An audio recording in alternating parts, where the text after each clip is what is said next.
Bonjour les Capitaines Crochet. Alors, pour commencer cette série de premières vidéos, on va définir ensemble quel est le matériel indispensable pour commencer le crochet. Alors, il ne sert à rien d'investir dans un matériel haut de gamme, ni avoir tous les accessoires possibles et inimaginables. Je vais vous montrer quels sont les indispensables pour crocheter au départ.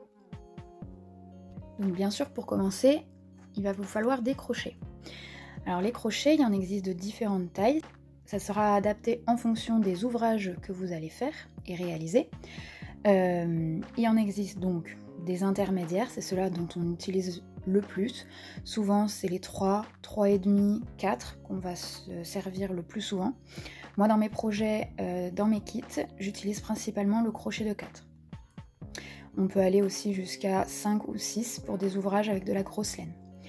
Après, il existe vraiment toute taille de crochet. Ça, c'est quand on est un petit peu plus expert ou quand on veut faire, par exemple, de la décoration, on va utiliser des très gros crochets, donc du 7 à peu près jusqu'au 10, voire même du 15, c'est possible. Et il existe également des tout petits crochets qui sont pour réaliser, par exemple, tout ce qui va être bijoux, dentelles, des choses comme ça. Mais je vous conseille pas au début, ça vous sera pas utile, c'est juste pour vous informer que ça existe. Donc les crochets, je vous montre un petit peu aussi les différences qu'il y a sur la tenue du crochet. Donc il y a les crochets métalliques tout simples, pour commencer c'est très bien. Si au niveau des doigts vous avez un petit peu du mal à l'appréhension avec ce type de crochet, il existe ce qu'on appelle les crochets ergonomiques, c'est-à-dire qu'ils ont une forme un petit peu plus adaptée à la prise en main et ils sont plus confortables parce que vous avez du silicone. Donc c'est vrai que c'est mieux si vous allez crocheter quand même de façon intensive ou régulièrement. Moi dans mes kits de crochet, je fournis ce crochet là. Il est quand même très bien pour démarrer, il n'y a pas de souci. Vous aurez bien évidemment besoin de fils. Alors pour les fils, j'essaie d'utiliser des matières les plus éco-responsables. Alors c'est vrai que c'est pas toujours les plus abordables. Après ça c'est selon vos valeurs. Moi j'utilise principalement donc des cotons éco-responsables, si possible filés en France. Voilà, j'essaye d'être au plus juste par rapport à mes valeurs. Après, peu importe ce que vous utiliserez, le tout c'est d'être avec des matières quand même confortables pour vous, pour vos mains quand vous crochetez et aussi à porter si ce sont des vêtements. Voilà, c'est votre choix. Après donc pareil, le fil est à adapter en fonction du crochet que vous allez utiliser. Utilisez bien les recommandations que vous avez sur les étiquettes. Voilà, après ça peut être donc du fil de coton, de la laine, de l'acrylique, peu importe ce que vous utilisez, ça sera en fonction du patron que vous allez choisir et en fonction de ce que vous aurez choisi au niveau qualité.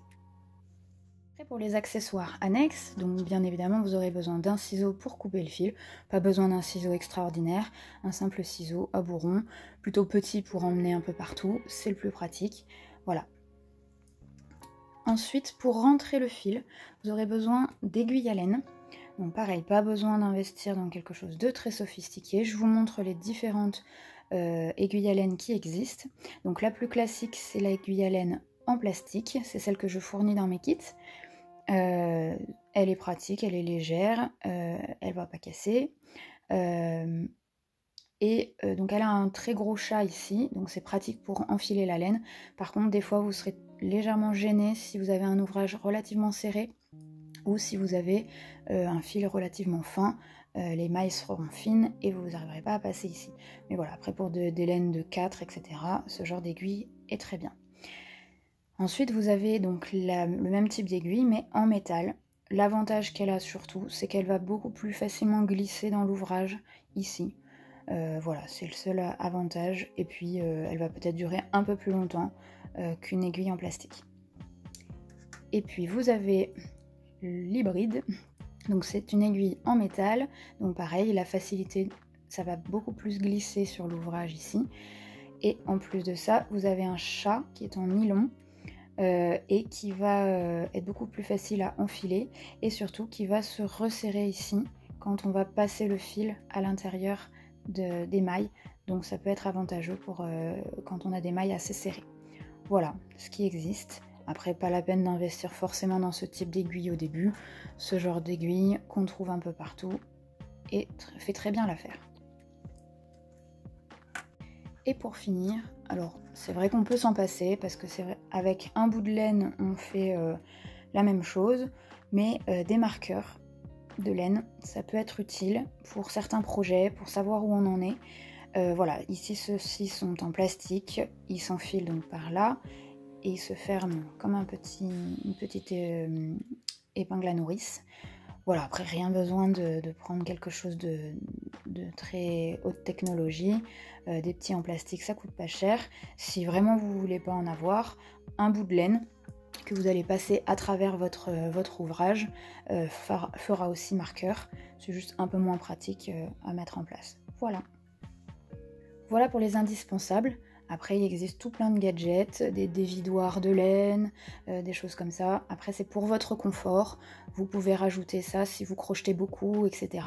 Mais il n'y a rien d'indispensable pour ce genre de choses.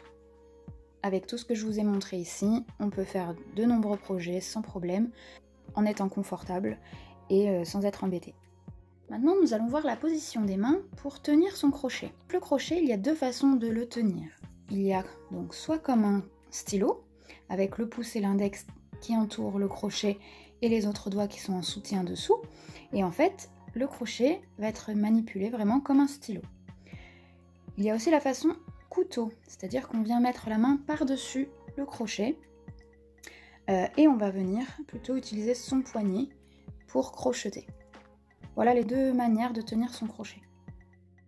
Nous allons voir maintenant comment tenir en fait tout son ouvrage, le fil, le crochet, tout ensemble. C'est ça qui est le plus dur au crochet quand on débute. Donc son crochet, on le tient donc soit comme un stylo, soit comme un couteau. C'est ce que je vous disais juste avant.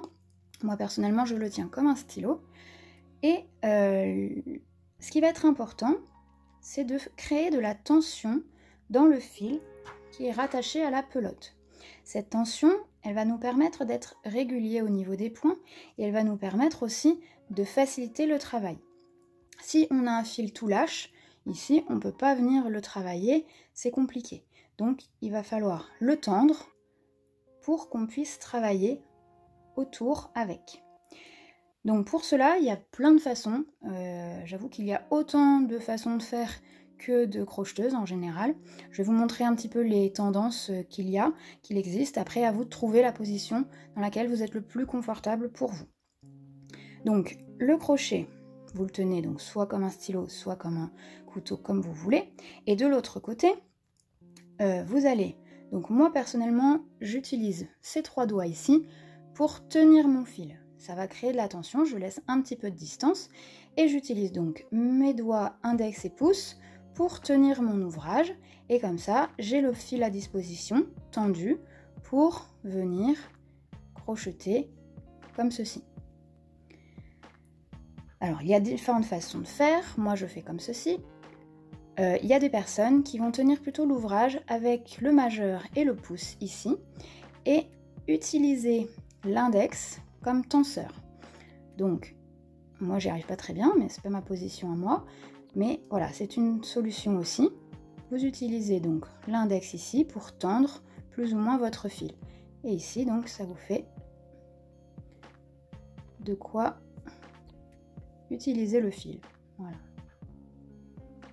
Moi, c'est pas ma façon de faire, donc je suis pas très à l'aise. Et voilà une des solutions. Après, il y a d'autres personnes qui enroulent le fil pour avoir de la tension, etc. Toujours en tenant avec le majeur et le pouce. Il y en a qui enroulent autour de leurs mains aussi. Alors, la technique de l'enroulage, c'est toujours un peu contraignant parce que du coup, vous n'avez pas toujours la bonne tension. Voilà, c'est aussi une solution. Voilà, je vous laisse voir comment vous êtes le plus à l'aise, mais vraiment ce qui est le plus important c'est cette tension ici. Après pareil, pour tenir l'ouvrage, etc., vous allez utiliser aussi de l'autre côté vos doigts, le petit, l'annulaire, etc., pour tenir l'ouvrage et tendre. Après aussi quand on démarre, ce qui est utile, c'est de mettre son index ici sur l'ouvrage, parce que surtout quand on démarre au début avec une chaînette, l'ouvrage a tendance à tourner ici. Quand on va venir faire ça, par exemple, hop, il tourne. Donc, on n'hésite pas, soit on tire ici l'ouvrage en bas avec ses doigts, soit on vient bloquer là, comme ça on est tranquille et il ne tourne pas. Voilà les différentes méthodes.